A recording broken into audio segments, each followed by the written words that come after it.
સમાચાર આગળ વધીએ। રાજ્યભરમાં રથયાત્રાના પગલે પોલીસ તંત્ર એલર્ટ છે। ડીજીપીની અધ્યક્ષતામાં ઉચ્ચ સ્તરીય વિડીયો કોન્ફરન્સ યોજાઈ।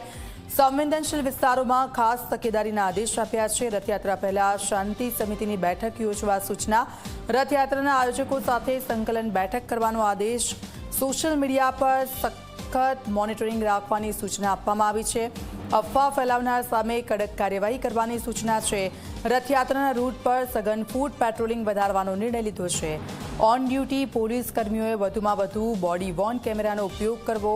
ટીયર ગેસ, લાઠી, હેલ્મેટ સહિતની સુરક્ષા સામગ્રી તૈયાર રાખવાના આદેશો આપી દીધા છે।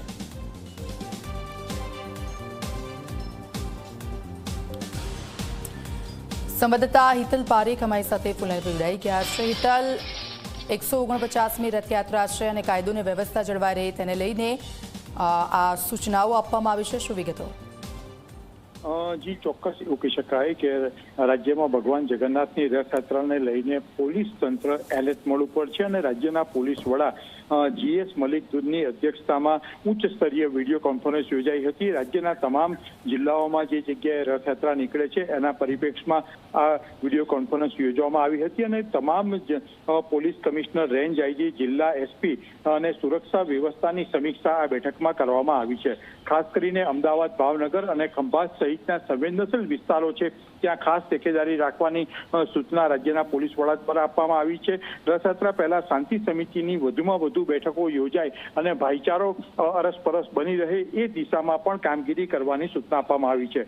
સાથે સાથે રાજ્યના પોલીસ વડાએ સ્પષ્ટ રીતે સોશિયલ મીડિયા દ્વારા જે અફવાઓ ફેલાવવાનું કામ થઈ રહ્યું હોય છે ત્યારે તેની ઉપર સતત મોનિટરિંગ રાખવાની સૂચના આપી છે અને આ પ્રકારની કોઈ અફવા ફેલાવે તો તેની સામે તાત્કાલિક અસરથી કડક કાર્યવાહી કરવાની પણ સૂચના આપવામાં આવી છે।